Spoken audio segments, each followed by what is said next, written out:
चलिए आज हम लोग देखेंगे ग्रुपिंग ऑफ सेल्स। हम सेल को दो तरीके से ग्रुपिंग कर सकते हैं। सेल का दो तरीके से ग्रुपिंग कर सकते हैं। पहला सीरीज कनेक्शन, दूसरा पैरेलल कनेक्शन। तो अभी हम देखेंगे series connection of the cell. जब सेल्स में सेम करंट फ्लो होती है ना, जब सारे सेल में सेम करंट फ्लो होगी तो हम कहेंगे ये सारे सेल आपस में सीरीज कनेक्शन में लगे हुए हैं। जब सारे सेल में सभी सेल में सेम करंट फ्लो होगी तो हम बोलेंगे कि ये सभी सेल आपस में सीरीज कनेक्शन में जुड़े हुए हैं। ठीक है, तो ये देखिए इस डायग्राम में इस सारे सेल में कितनी करंट फ्लो हो रही है, आई फ्लो हो रही है। आई करंट यहाँ से निकली और इस सेल को आई करंट मिली तो इस सेल को भी आई करंट मिलेगा और इस सेल को भी आई करंट मिलेगा। तो सारे सेल में कितनी करंट मिल रही है, आई करंट मिल रही है। तो हम कह सकते हैं कि ये सारे सेल आपस में सीरीज कनेक्शन में जुड़े हुए हैं। ठीक है, और हम यहाँ पर तो दिखाए हैं 3 सेल, बट वास्तव में ऐसा n सेल्स है। ऐसा ही कितना सेल है, n सेल्स है। वो n कितना भी हो सकता है, 3 हो, 5 हो, 10 हो, 15 हो, 20 हो, 25 हो, 50 हो, 100 हो, डजेंट मैटर। हमने दिखा दिया है कि यहाँ पर n सेल्स आपस में सीरीज में जुड़े हुए हैं। ये आपको दिख रहा है 3, बट वास्तव में यहाँ n सेल जुड़े हुए हैं। देखिए n सेल जुड़े हुए हैं। ठीक है ना, तो आप सीरीज को तो पहचान गया कि सीरीज कनेक्शन किसको बोलते हैं। If same current flows in all the cells then it is called series connection.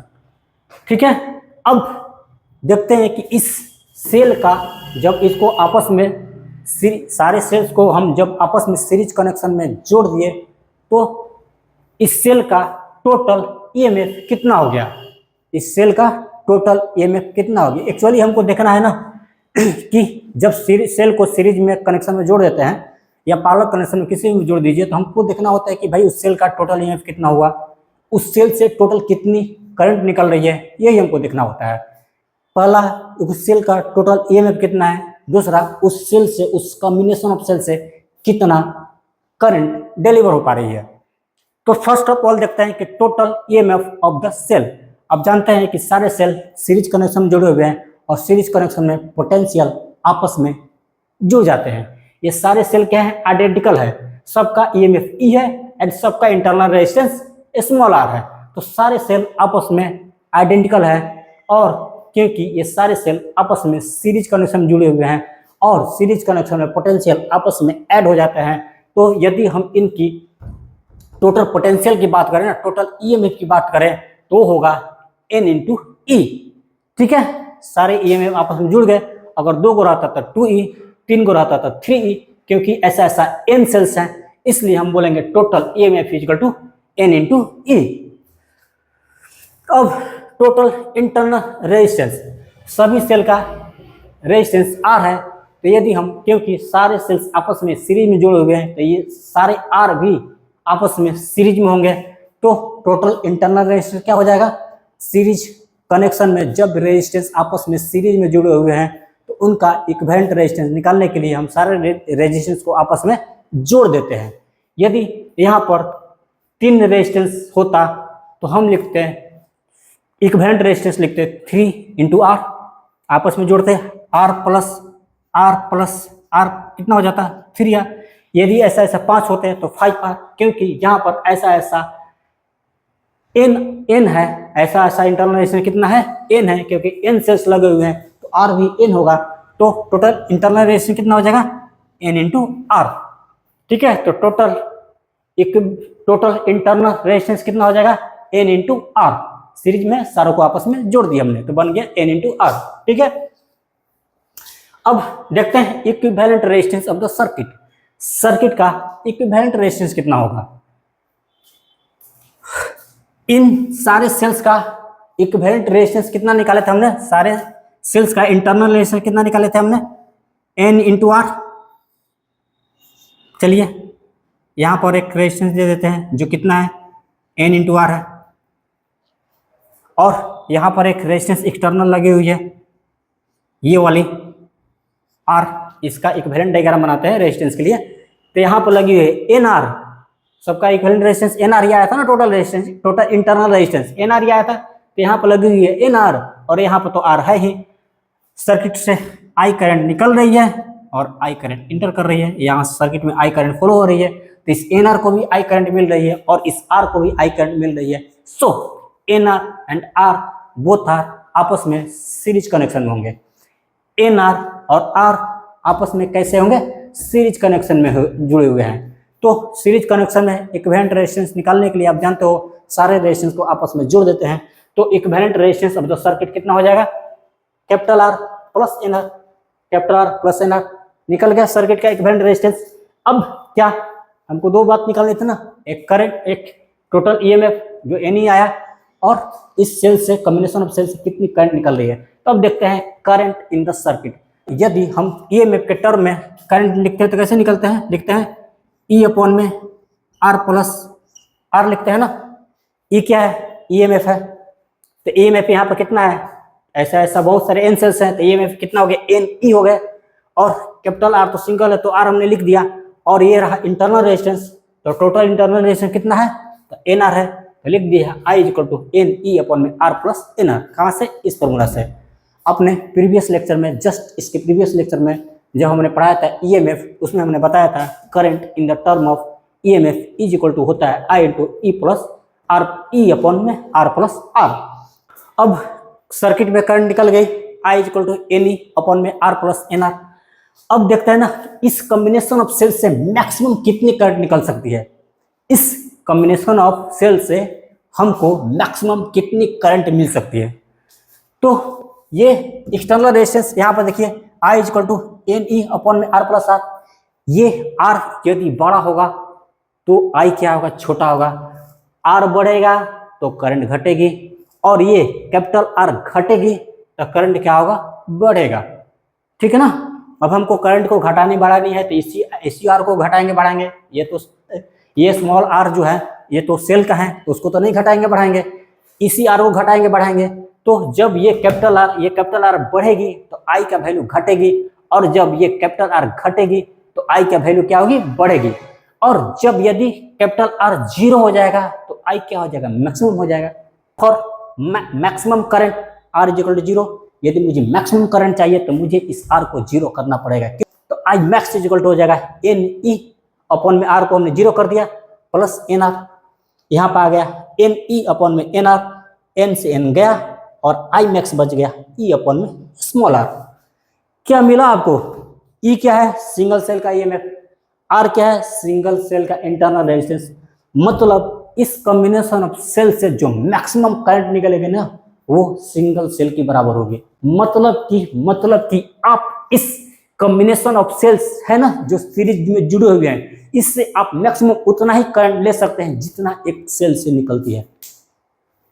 आप कितना भी सेल इसको बढ़ा लो, कितना भी बढ़ा लो, लेकिन इससे मैक्सिमम करंट एक सिंगल सेल के बराबर ही निकलेगी। ओके, चलिए अब आगे बढ़ते हैं। इतने आप नोट कर सकते हैं। चलिए इसको मिटा देते हैं। तो इसको आप सबसे फर्स्ट ऑफ ऑल आप स्क्रीनशॉट ले लीजिए। ले लिया स्क्रीनशॉट? चलिए ठीक है। अब इसको मिटाना पड़ेगा मुझे। हमारा आई क्या आया था? आई आया था एन ई अपॉन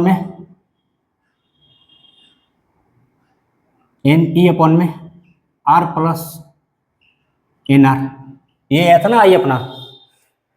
जो करंट में सर्किट जो सर्किट में करंट फ्लो हो रही है वो कितना आया था? I equal to N E upon में आर प्लस एन आर। अब हम क्या करेंगे ना,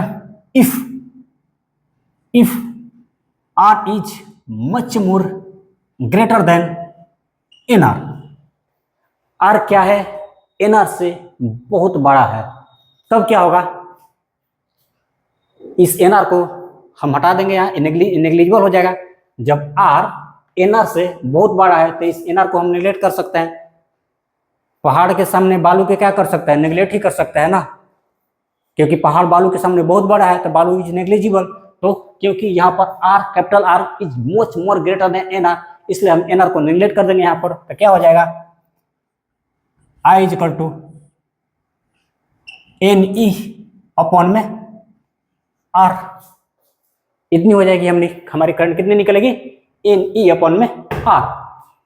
यदि यदि if N R is much more greater than R, यदि एन आर आर से बहुत बड़ा है तो इस समय क्या कर देंगे, आर को निगलेक्ट कर देंगे, तो अपना आई कितना हो जाएगा, आई आई इक्वल टू हो जाएगा एन ई अपॉन में एन आर, क्योंकि एन आर आर से बहुत बड़ा है इसलिए हमने इस बार यहाँ पर आर को निगलेक्ट कर दिया। तो आई इक्वल टू हो गया एन ई अपॉन में N R, N E upon में एन आर, ये कैपिटल आर निगलेक्ट हो गया तो एन से एन गया, एन से एन गया ना, इसलिए आई इक्वल टू कितना हो गया ई अपॉन में आर। आपके पास दो ठो इक्वेशन आ गई जी, देखिए एक I equal to N E upon में कैपिटल आर और एक I equal to E upon में आर, दोनों में क्या अंतर है। सबसे फर्स्ट इसके देखते हैं। इसमें क्या है, आप सेल की संख्या कितना भी बढ़ा लो, 2 से 5 कर लो, 5 से 10, 20, 30, 50 जितना भी कर लो, इससे करंट, इसमें करंट एक सेल के बराबर ही आने वाली है। आई इक्वल टू कितना है ई अपॉन में आर, मतलब ये करंट एक सेल के करंट के बराबर है। यहाँ पर जब हम देखें कि N R is much more greater than R, तो आई कितना आया ई अपॉन में आर, और ये वो करंट है जो एक सेल से निकलती है। तो आप चाहे जितने भी सेल बढ़ा लो, 10, 20 से 50 कर लो, 50 से 100 कर लो, 200 कर लो, 2000 कर लो, 5000, कुछ भी कर लो, इससे करंट सिर्फ ई अपॉन में आर ही निकलने वाली है। सिंगल करंट के बराबर, सिंगल सेल के बराबर ही करंट निकलने वाली है। तो क्या इसमें हमको फायदा मिला? नहीं मिला ना, क्योंकि हम सेल बढ़ाते जा रहे हैं, करंट बढ़ ही नहीं रहा है। अल्टीमेटली हमको करंट को बढ़ाना है, तो हम सेल बढ़ाते जा रहे हैं और करंट बढ़ ही नहीं रहा है, तो हमको इसमें कोई फायदा नहीं मिला। तो हम लिख सकते हैं हियर नो एडवांटेज, यहाँ पर हमको कोई एडवांटेज नहीं मिला। कहीं नहीं मिला, क्योंकि हम सेल बढ़ाते जा रहे हैं, करंट बढ़ ही नहीं रहा है, तो काहे का एडवांटेज? सेल बढ़ते जा रहा है, करंट बढ़ ही नहीं रहा है, और अल्टीमेटली हमको करंट ही बढ़ाना है। इस केस में देखते हैं, यहाँ पर आई इक्वल टू आया है एन ई अपॉन में आर। ये कौन सा केस है? जब R much more greater than N R. R क्या है? एन आर से बहुत बड़ा है। तो आई इक्वल टू कितना आया? एन ई अपॉन में आर। यहाँ पर करंट एन पर डिपेंड कर रही है। एन क्या है? यहाँ पर नंबर ऑफ सेल है ना, एन क्या है? Number of cell connected in series. तो यहाँ पर आई जो है ना, करंट जो है नंबर ऑफ सेल पर डिपेंड कर रही है। यदि आप 5 सेल लगाए हो सर्किट में, तो आई कितना हो जाएगा? आई इक्वल टू हो जाएगा 5e अपॉन में आर। यदि आप इस सर्किट में 10 सेल लगाए हो, तो आई इक्वल टू कितना हो जाएगा? 10e अपॉन में आर। मतलब जैसे जैसे इस सर्किट में सेल की संख्या बढ़ाते जा रहे हो ना, वैसे वैसे आपकी आई भी बढ़ते जा रही है। देखिए यहाँ पर 5e अपॉन में आर था, और यहाँ पर क्या 10e अपॉन में आर, मतलब ये करंट बढ़ गए ना, करंट 10e अपॉन में आर हो गई। यहाँ पहले था 5e अपॉन में आर। यदि अगर 20 सेल लगा देते हैं तो ये हो जाएगा 20e अपॉन में आर। मतलब जैसे जैसे आप सेल बढ़ाते जा रहे हो ना, वैसे वैसे करंट बढ़ते जा रही है। जैसे जैसे आप सेल बढ़ाते जा रहे हैं इस सर्किट में, जैसे जैसे सेल आप बढ़ाते जा रहे हैं, वैसे वैसे करंट बढ़ते जा रही है। तो यहाँ पर हमको फायदा मिल रहा है ना, सेल लगाने का फायदा मिल रहा है ना यहाँ पर, कि भाई सेल बढ़ा रहे तो करंट भी बढ़ रही है अपनी। तो यहाँ पर हम लिखेंगे एडवांटेज। यस, यहाँ पर मुझे फायदा मिल रही है, सेल को बढ़ा रहे हैं तो हमारी करंट भी बढ़ रही है। तो इस केस में होगा एडवांटेज, इस केस में होगा नो एडवांटेज। तो कब एडवांटेज होगा? सीरीज कनेक्शन में। सीरीज कनेक्शन में जब capital R is much more greater than internal resistance. Series connection में जब एक्सटर्नल रेजिस्टेंस इंटरनल रेजिस्टेंस से मच मोर ग्रेटर होगा, तो हमको एडवांटेज मिलेगा। और यदि सीरीज कनेक्शन में इंटरनल रेजिस्टेंस एक्सटर्नल रेजिस्टेंस से मच मोर ग्रेटर हो, तो हमको कोई एडवांटेज नहीं मिलने वाली है। तो आप इस बात को याद रखिएगा, सीरीज कनेक्शन में कब एडवांटेज मिलती है? जब external resistance is much more greater than internal resistance. Okay जी, yes, this is the series connection of the cell. Thanks for watching, wish you all the best.